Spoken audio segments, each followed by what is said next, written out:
สวัสดีค่ะวันนี้มินก็มาอีกแล้วที่จะมาสอนวิธีการทำ DIY ที่เกี่ยวกับน้องบอลจอยดอต่างๆวันนี้เราก็จะมาทำวิกกันเองค่ะก็คือจะมีตัวหมวกแคปวิกแล้วก็ตัววิธีการที่เราจะติดกาวที่จะทำทรงที่เราต้องการตามไปดูได้เลยค่ะอุปกรณ์ที่เราต้องใช้นะคะอย่างแรกเลยก็คือผ้าที่จะใช้เป็นตัวแคปของวิกอันนี้มินใช้เป็นผ้ายืดเพราะว่ามันค่อนข้างบางแล้วก็ทำงานง่ายแล้วเราก็จะใช้เบสด้วยกาว TOA นะคะแล้ววิธีที่เราทำเนี่ยค่ะคือหมวกของเราเนี่ยจะใส่ได้กับหัวน้องของตัวนี้ตัวเดียวเพราะว่ามันเป็นวิกสำหรับเขาถ้าเกิดเราซื้อวิกจากอินเทอร์เน็ตเนี่ยนะคะเขาจะให้มาเป็นยางยืดแล้วก็จะเป็นมีอิลาสติกก็คือจะสามารถใส่ได้ในตุ๊กตาที่ไซส์คล้ายๆกันแต่สำหรับวันนี้เราจะมาลองทำเป็นคอสตูมวิกอย่างแรกที่เลยนะคะก็เอา glad wrap นะคะหรือ cling wrap ที่มาปกติใช้ถนอมอาหารก็มาป้องกันตุ๊กตาเพื่อไม่ให้กาวติดตุ๊กตาแล้วจากนั้นก็เอาผ้าที่ใช้เนี่ยมาตัดให้ไซส์ขนาดอยู่ครอบหัวตุ๊กตาได้แล้วก็ใช้หนังสติ๊กเนี่ยค่ะคอยยึดเอาไว้ให้กับที่หัวอันหนึ่งตรงระหว่างตรงคอกับตรงจมูกแล้วก็อีกอันนึงเนี่ยจะเป็นตัวที่ช่วยบอกเราว่าวิกจะเริ่มต้นแล้วก็จะหยุดตรงไหนก็จะทาบตรงหูเอาไว้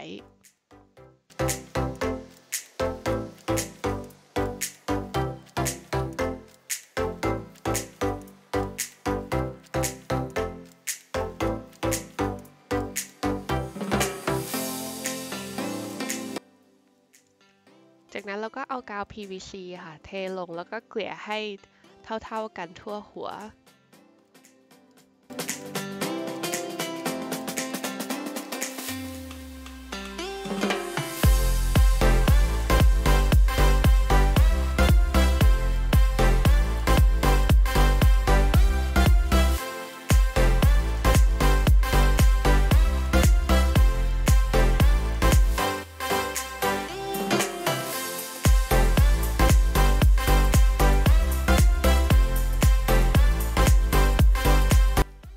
พอแห้งเสร็จแล้วนะคะกาวตัวนี้มันจะออกเป็นสีใส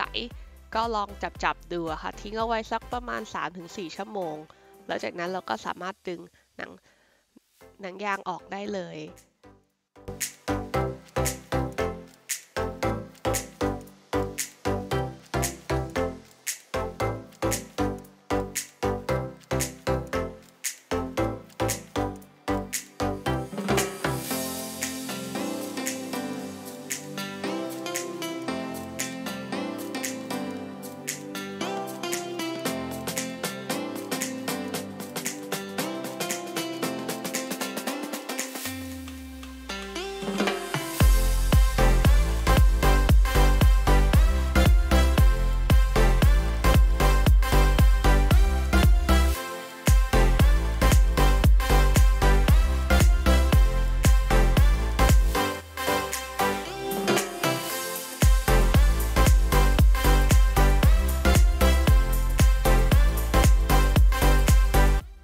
พอถอดออกมาแล้วก็ลองเอากลับไปใส่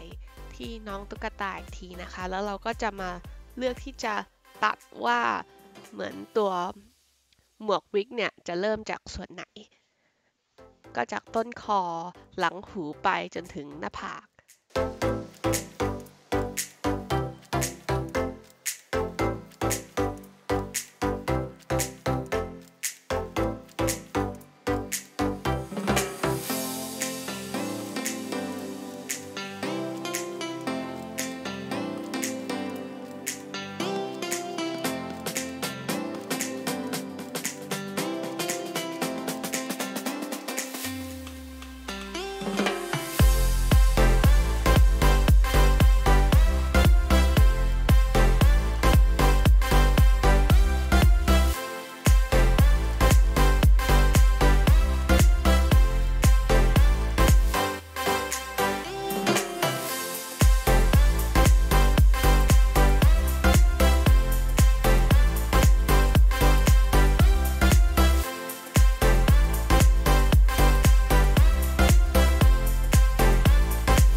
หลังจากที่เราทำวิกเสร็จแล้วเนี่ยนะคะสิ่งที่เราต้องการก็คือ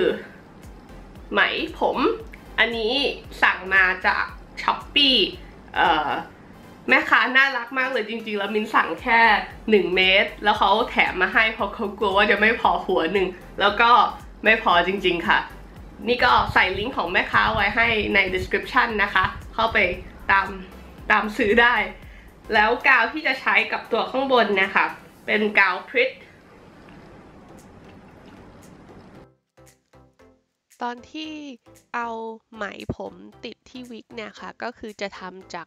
ข้างล่างแล้วก็ทำขึ้นไปทีละชั้นทีละชั้นจนถึงจุดบนสุดจนถึงตรงขวัญนะคะ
พอมาถึงตรงกลางเนี่ยค่ะเราก็จะตัดมาส่วนหนึ่งแล้วเราก็จะใช้ได้กับเข็มเนี่ยเย็บมันเข้าไปด้วยกันเพื่อที่จะทำเป็นขวัญที่จะใส่เอาไว้แล้วพอเราทำตรงจุดนี้เสร็จเนี่ยค่ะเราก็จะเจาะรูที่ข้างบนของตัววิกแล้วก็จะเอาตัวนี้ที่เราเย็บเสร็จแล้วเนี่ยค่ะใส่เข้าไปตรงตัวนั้น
พอขวัญเข้าไปแล้วนะคะมันจะมี2วิธีที่เราจะสามารถใช้ได้คือบางคนเนี่ยจะเอาผ้ามาคลุมแล้วก็จะใช้เตารีดหรือว่าที่รีดผมเนี่ยสามารถกดไหมผมลงไปให้เป็นทรงได้แต่พอดีอันนี้ไม่แน่ใจว่าไหมตัวนี้ทนความร้อนได้หรือเปล่าแล้วยังไงทรงนี้ก็กะจะมีแค่ทรงเดียวอยู่แล้วก็เลยใช้กาวแล้วก็กดก็จะมีแบบตรงที่ฟูนิดนึงแต่นี้ก็คือถือว่าเป็นส่วนหนึ่งของทรงผมค่ะ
ท้ายสุดนี้ก็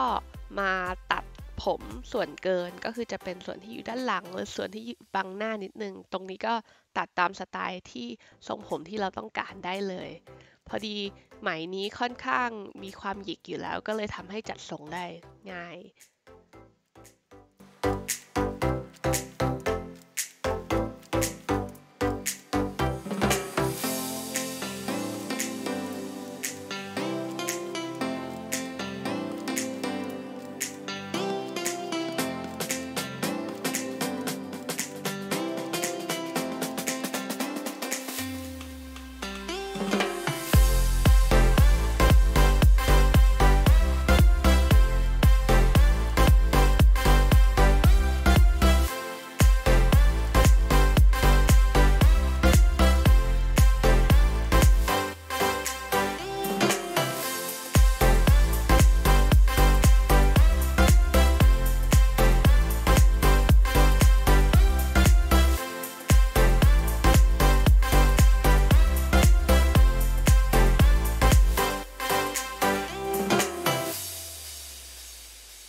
ท้ายสุดนี้แล้วก็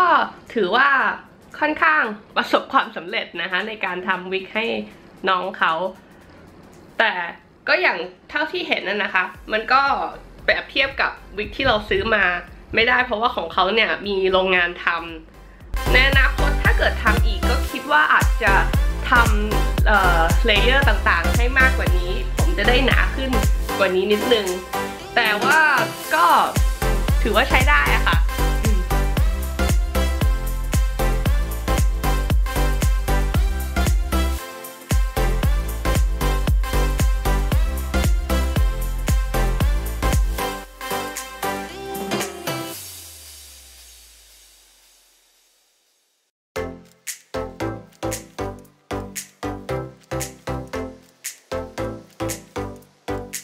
ถ้าชอบวิดีโอเกี่ยวกับการ DIY ทุกอย่างที่เกี่ยวกับตุ๊กตาบอลจอยน์ดอลก็อย่าลืมติดตามนะคะเพราะว่าตอนนี้จะทำเป็นซีรีส์ที่เราจะมา DIY ต่างๆของน้องนะคะตั้งแต่ต้นจนจบเราเริ่มต้นด้วยการปริ้น3 มิติน้องด้วยเครื่องปริ้นใช้ฟิลาเมนต์ PLA แล้วตอนนี้เราก็ทำวิกในอนาคตก็จะมีเฟซอัพมีการทำกางเกงชุดเสื้อผ้ารองเท้าก็จะทำเป็นซีรีส์ถ้าเกิดสนใจก็ติดตามได้นะคะกดไลค์แล้วก็ subscribe หรือว่าจะตามข้อมูลทางด้านเพจ Facebook ของเราได้